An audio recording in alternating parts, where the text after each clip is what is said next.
और चलिए सीधा रायपुर का रुख करते हैं, जहां पर CM Bhupesh Baghel press conference कर रहे हैं। आजा जी भी हूँ ना।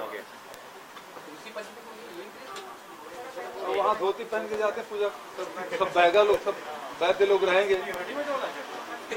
अब यार गुप्ता जी आपको पहनना सिखा देता हूँ।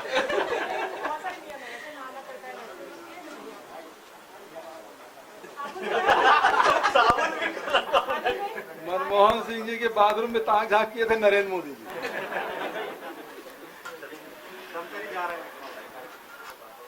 ऋषि पंचमी का कार्यक्रम है और बहुत ही श्रद्धा पूर्वक वहाँ हजारों की तादाद में श्रद्धालु उपस्थित होते हैं।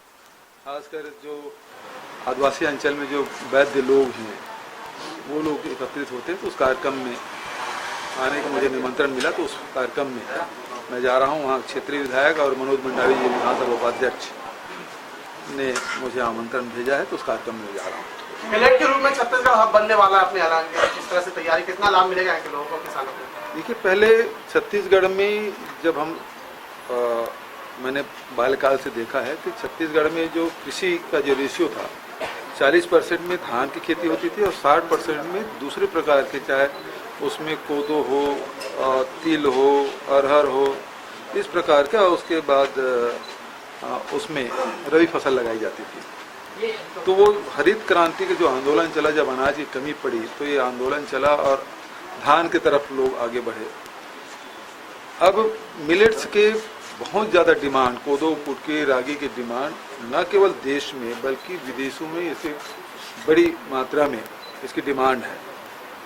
छत्तीसगढ़ में बहुत सारे हमारे भौगोलिक परिस्थिति इस प्रकार से कि 44% भूभाग में जंगल है, सिंचाई की व्यवस्था वहाँ कम है और बहुत ही ढलान वाली ज़मीन है।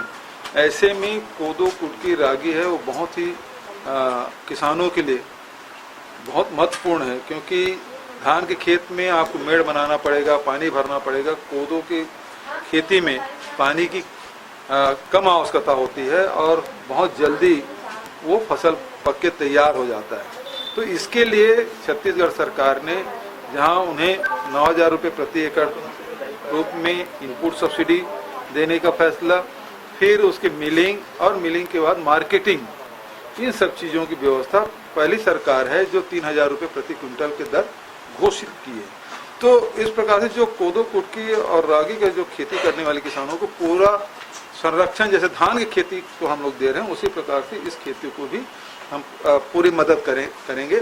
और सबसे बड़ी बात यह है, कोदो में बहुत सारे ऐसे तत्व हैं जो हमारे शरीर को आवश्यकता है, चाहे वो मैग्नीशियम हो, पोटेशियम हो, कैल्शियम हो, चाहे वो आयरन हो, चाहे जिंक हो, ये सारे तत्व 12% उसमें आपके प्रोटीन की मात्रा होती है। तो बहुत ही उपयोगी हमारे शरीर के लिए है, कुपोषण दूर करने के लिए बहुत महत्वपूर्ण अवयव है। तो इसको हम लोगों को ज़्यादा से ज़्यादा प्रोत्साहन करना चाहिए। जैसे कांकेर जिला है, पिछले साल 4,000 हेक्टेयर में हो गया था, इस साल 5,000 हेक्टेयर में हो गया। तो बस्तर और सरगुजा, साथ ही कवर्धा और राजनांदगांव, ये 14 जिले हैं जिसके MOU हुए हैं। भारत सरकार के जो मिलेट्स प्रोग्राम जो के डायरेक्टर हैं, जो हैदराबाद में बैठते हैं, उन्होंने पूरा सहयोग देने का भी आश्वासन दिया है और पूरे देश में ये पहला राज्य है जो मिलेट्स को बढ़ावा देने के लिए काम कर रहे थे। ये मिलेट्स हब हमारा छत्तीसगढ़ बनेगा। ये राहुल जी का वीडियो सामने आया, छत्तीसगढ़ की जनता से जम्मू में मिले हैं राहुल जी, वीडियो भी बहुत सामने सबके आया, बातचीत कर रहे हैं, तारीफ भी कर रहे हैं वो सरकार की। रमन सिंह लेकिन इसमें कह रहे हैं कि चेहरा वही है, संयोग है कि प्रयोग है। देखिए, रमन सिंह जी ने चावल बांटने के अलावा तो यहाँ के लोगों के लिए कुछ किया नहीं। जब छत्तीसगढ़ के लोगों के आय बढ़ाने के लिए जहाँ हम लोगों ने 2,500 रुपये क्विंटल दिया, बाद में 9,000 रुपये इनपुट सब्सिडी दी, उसी प्रकार से लघु उपज जो 7 खरीदे जाते थे उसे बढ़ा के 52 किया गया। उसमें वैल्यू एडिशन किया जा रहा है, फॉरेस्ट राइट एक्ट के तहत उनको पट्टा दिया जा रहा है। और अब श्रमिकों के लिए भी, जो भूमिहीन श्रमिक हैं, ग्रामीण भूमिहीन श्रमिक, उसको भी राजीव गांधी के नाम से हम 6,000 रुपये प्रति वर्ष उसको आदान राशि प्रदान करेंगे। वहीं गोधन न्याय योजना के माध्यम से भारतीय जनता पार्टी या RSS हमेशा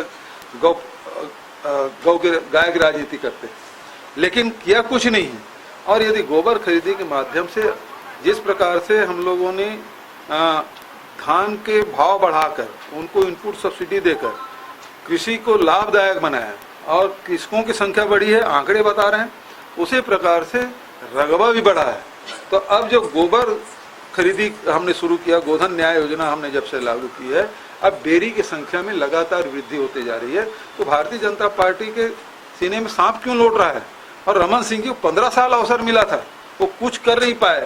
तो यदि कोई व्यक्ति तारीफ कर दे उसको परेशानी क्यों हो रही है? और उसको मिला है, मिला वही बता रहा है। ऐसा तो नहीं है कि अच्छा केवल भागवत वर्मा वर्ग मिला है, ऐसी बात नहीं। वो तो 85,000 मिला बताए। यहाँ तो ऐसे ऐसे गौपालक हैं जिसको 3-3, 4-4 लाख रुपए मिला है, एक साल के भीतर में लाखों रुपए मिला है। और वो तो स्कूटी खरीदने की बात है कि कई लोग तो हवाई जहाज से अपने माँ से मिलने जा रहे हैं। बीजापुर का एक किसान जो हवाई यात्रा किया है, बहुत सारे किसान हैं जो बहुत सारे लोग हैं, कोई मकान बना रहे हैं, कोई शौचालय बना रहे हैं, कोई बच्चों की फीस जमा कर रहे हैं। ये सारी चीजें हो रही है और पूरे प्रदेश में, कोई एक जगह राजनांदगांव जिला किसी गांव की बात नहीं है, ये पूरे प्रदेश में हो रहा है। तो भारतीय जनता पार्टी को ये क्यों लगता है कि संयोग है?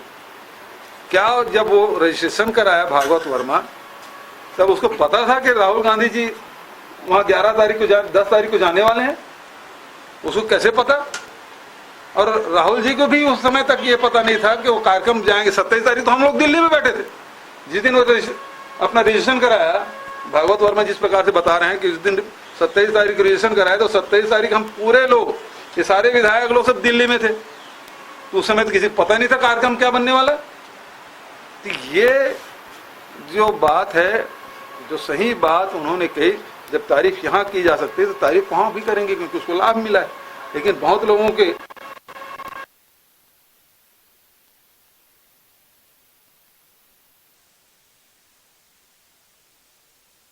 सीएम भूपेश बघेल को, जिन्होंने प्रेस कॉन्फ्रेंस करते हुए कहा कि जिस तरीके से लगातार किसानों को लाभ पहुंचाने का काम कर रहे हैं। आपको बता दें कि धमतरी के लिए रवाना होने से पहले सीएम भूपेश बघेल ने प्रेस कॉन्फ्रेंस की। इसके साथ ही गोबर खरीदी से कृषि को लाभदायक बनाया, सीएम भूपेश बघेल ने कहा। इसके साथ ही उन्होंने पूर्व सीएम रमन सिंह पर भी जमकर निशाना साधा और कहा कि रमन सिंह ने 15 सालों में कुछ काम नहीं किया। उन्होंने कहा कि जिस तरीके से कार्य किए जा रहे हैं छत्तीसगढ़ में, वो सबके सामने है। तो धमतरी दौरे पर सीएम भूपेश बघेल हैं और धमतरी रवाना होने से पहले उन्होंने प्रेस कॉन्फ्रेंस की। इस प्रेस कॉन्फ्रेंस में उन्होंने कहा कि गोबर खरीदी से कृषि को लाभदायक बनाने के लिए लगातार काम किए जा रहे हैं। सबसे ज्यादा चर्चा भारतीय जनता पार्टी के शासनकाल में बना है, मतलब सबसे ज्यादा मतांतरण हुआ है भारतीय जनता पार्टी के शासनकाल में। आज किस बिना पे कर रहे हैं? और मैं तो अभी भी कह रहा हूं कि कोई भी जबरिया धर्मांतरण करने की एक भी शिकायत आएगी तो हम कार्रवाई करेंगे। सर, एक सवाल था कि पिछले दिनों कैबिनेट की बैठक में बीजापुर एड़समेटा का जो घटना हुई थी, नक्सली घटना, उसके प्रतिवेदन प्रस्तुत किए हैं, लेकिन एक चर्चा है कि वो घटना जो हुई थी वो फर्जी मुठभेड़ हुई थी और उससे पहले भी आप लोग आरोप लगाते रहे कि भाजपा शासनकाल में इस तरह की घटनाएं होती रही। देखिए, रिपोर्ट आ चुकी है, वो बात बिल्कुल सही है, लेकिन विधानसभा में जब तक ये पुट अप नहीं करेंगे वो सार्वजनिक नहीं की जा सकती। तो उसकी गोपनीयता का भी एक सवाल है, आया हमारे पास, शासन को मिल चुका है। बिहार पर आपने 6,000 स्व सहायता समूहों को एक तोहफा दिया है और घोषणा पत्र में कहा था ऋण माफी हमने किया है।